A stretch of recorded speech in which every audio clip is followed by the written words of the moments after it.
vais changer le nom, je vais changer les personnages, les lieux, etc. Je vais garder que les deux pays, donc la France et la Hongrie.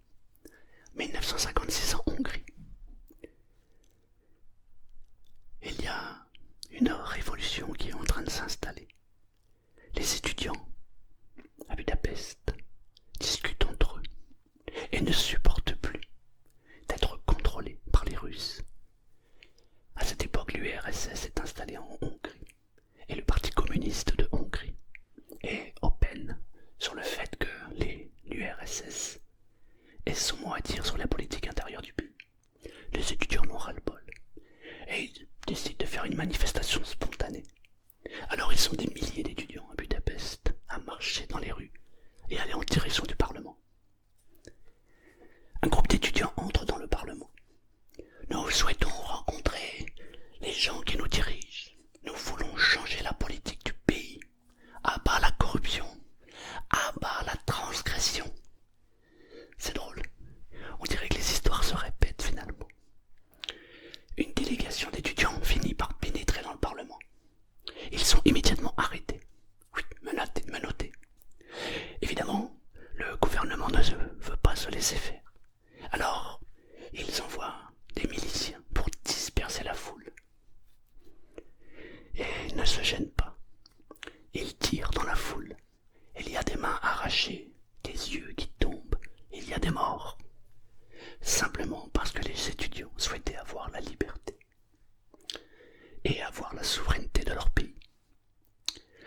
Alors le bruit court dans toute la Hongrie. Les Hongrois ont ouï dire que, à la capitale, il se passe des choses graves. Le gouvernement tire sur la jeunesse hongroise. Et dans tout le pays, cela devient une révolution. On est passé d'une révolte à une révolution.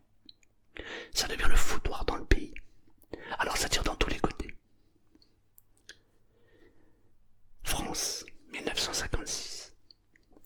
Une jeune fille, nous l'appellerons Cécile, est chez elle. Elle habite du côté de Montpellier, dans un petit village.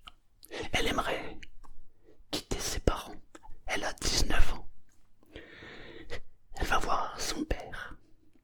Papa, je veux quitter la maison. Je ne veux plus habiter avec vous parce que je voudrais faire de grandes études, mais ici c'est pas possible. Non, tu resteras étudier ici. Il y a une très belle université juste à côté, tu n'as pas besoin d'aller plus loin. Tu vas étudier ici. Mais papa, si je vais directement à Montpellier là-bas, j'aurai accès à toute la culture que je souhaite avoir et je pourrai me développer. Je t'ai dit non, tu resteras ici. Le papa est divorcé depuis longtemps. Et la petite Cécile a une belle-mère. Et la belle-mère prend aussi partie à la discussion. Écoute ton père a bien raison. Qu'est-ce que tu irais faire là-bas, à Montpellier, hein? Et puis tu vas bien de temps en temps à Montpellier. Oui, j'y vais à Montpellier. Mais j'aimerais habiter sur place, comme ça je pourrais étudier sur place. Je pourrais avoir accès à la culture, je pourrais aller dans les bibliothèques, je pourrais progresser. Écoute ton père t'a dit non, alors ce sera non. Cécile n'est pas très contente. Elle retourne dans sa chambre, elle ferme la porte et elle pense un petit peu à sa vie. Les parents imaginent toujours leurs enfants avec le meilleur pour eux. Ils oublient souvent qu'eux-mêmes ont été des enfants et qu'eux-mêmes avaient des rêves. Mais ça, c'est une autre histoire. Cécile, en fait, n'est pas la petite fille qu'on croit. Esthétiquement, elle porte des nattes.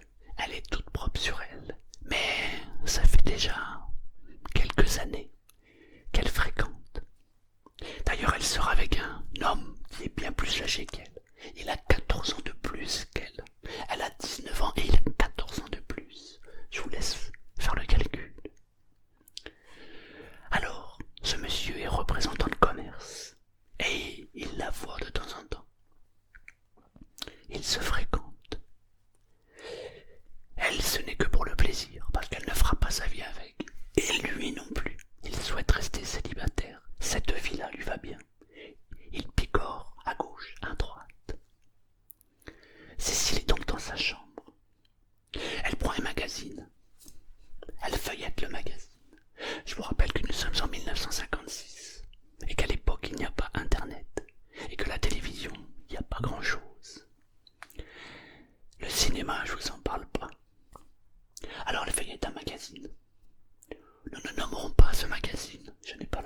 vouloir faire de la pub. On va dire que c'est un canard. Elle feuillette le magazine et elle tombe sur un reportage photo.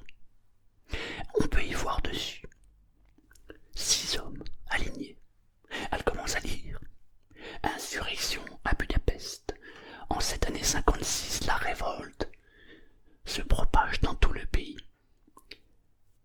Nous avons arrêté des miliciens. On peut lire dans l'article qu'il y a eu un jugement, mais c'est un jugement qui est sommaire. En vrai, c'est pas vraiment un jugement à quoi on assiste. Sur la première photo, on peut voir les hommes debout comme ça. On peut voir la frayeur dans leurs yeux. La deuxième image montre les hommes se tenant la tête. La troisième image se recroquevillant comme ça. La quatrième image, on peut les voir à terre. La cinquième image, on voit du sang. Ils se sont fait exécuter. La petite Cécile, en regardant les images, la tension est montée en elle. Elle se dit « Oh mon Dieu, mais c'est vraiment dégueulasse la guerre. Pourquoi un humain arrive-t-il à faire ça ?»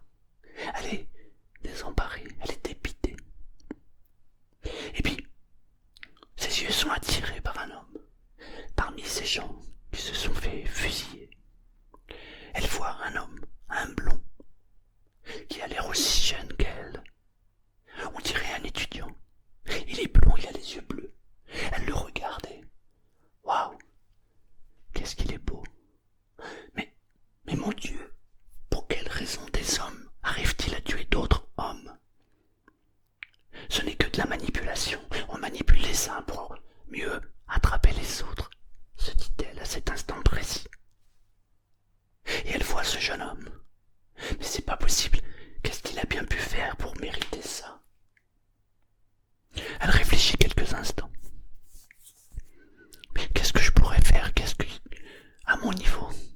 Et elle réfléchit. Et elle regarde cette photo. Et elle se sent comme envahie d'une mission. Elle se prosterne. Elle dit « Mon Dieu, s'il vous plaît, faites que ce jeune homme soit survivant. S'il vous plaît, mon Dieu, faites que ce jeune homme soit vivant. Il ne mérite pas cette mort. » Et elle observe la photo. Elle voit la peur dans les yeux du jeune homme. « Mon Dieu, s'il vous plaît. » Et elle se met à dépiter des prières. Je pourrais pas vous les citer, je les connais pas. Mais elle dépite des prières. Et elle va faire ce que nous appelons une neuvaine. Une neuvaine, c'est le fait de faire des prières pendant 9 jours. Pendant 9 jours, on fait des prières. Évidemment, l'idéal, c'est de faire la même prière ou de faire les mêmes prières pour le même objectif. Et on appelle ça la neuvaine. Alors voilà notre petite Cécile, qui pendant 9 jours d'affilée fait les mêmes prières à genoux, le soir, en rentrant de l'école. Oh, Sainte Marie, fais que ce jeune homme blond ne soit pas mort pour rien. Fais d'ailleurs, non, fais qu'il ne soit pas mort, fais qu'il soit toujours vivant. Jésus, s'il te plaît, fais qu'il soit vivant. Et elle se met à prier, pendant 9 jours. Elle va faire ses études, comme si de rien. Elle ne parle à personne de ce qu'elle fait le soir dans sa chambre. Pendant 9 jours durant, elle prie. Elle rencontre même son vieil amant. Elle ne lui raconte rien. D'ailleurs, quand elle est avec lui, elle s'imagine être avec ce beau gosse blond, aux yeux bleus, qui s'est pris plusieurs balles dans le corps. Et elle prie. S'il te plaît, fais qu'il soit encore en vie. S'il te plaît, fais qu'il soit encore en vie. Mais ça paraît impossible. Elle a vu les images. La dernière image montre tous ces hommes allongés, baignant dans leur sang, et laissés pour morts. Il se passe donc une quinzaine de jours. Et pendant 15 jours, elle vit sa vie normalement. Les 9 jours de prière sont passés. Elle arrive même pratiquement à oublier sa prière. Elle a pratiqué ce que nous appelons le lâcher-prise. Elle a tout lâché. De temps en temps, elle relance son papa. Papa, laisse-moi aller étudier à Montpellier. S'il te plaît, là-bas, je pourrais m'ouvrir à la culture. Non. Est-ce que c'est clair? Je t'ai dit non, tu n'iras pas. Mais papa, s'il te plaît, papa. Non. Papa veut pas lâcher. Et la belle-mère derrière, on dirait qu'elle a un tournevis et qu'elle tourne et qu'elle enfonce. Et écoute ton père t'a dit non. Elle n'ira pas à Montpellier. Et 15 jours plus tard, elle voit le magazine en question. Mais c'est la dernière édition. Elle le prend sur la table, file dans sa chambre, claque la porte, comme à son habitude, ferme la clé et se jette sur son lit. Elle ouvre le magazine, elle feuillette le magazine. On parle encore de l'insurrection qui est en train de se passer là, en Hongrie. Le gouvernement a taillé la route. D'ailleurs, il retrouve presque plus les gens qui gouvernaient le pays.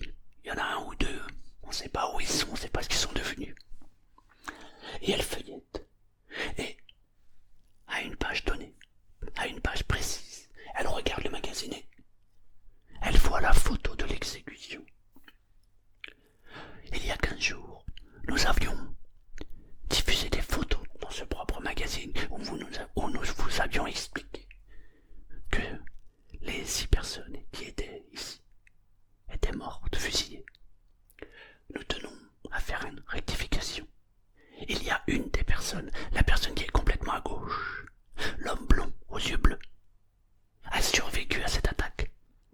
Il a été retrouvé baigné dans son sang. 24 heures après cette exécution, il a été transporté à l'hôpital et il a survécu à la fusillade. Tadam! Cécile regarde et dit « Oh mon Dieu! Oh mon Dieu! » Mais on ne saura jamais si c'était un coup de chance, une coïncidence, un pur hasard, ou si c'est Cécile qui, avec ses prières et sa neuvaine, a transformé ce mort en vivant. Tadam! Merci. Et merci. Si l'histoire vous a plu, mettez un petit like. Ça m'incite à en faire d'autres. À bientôt.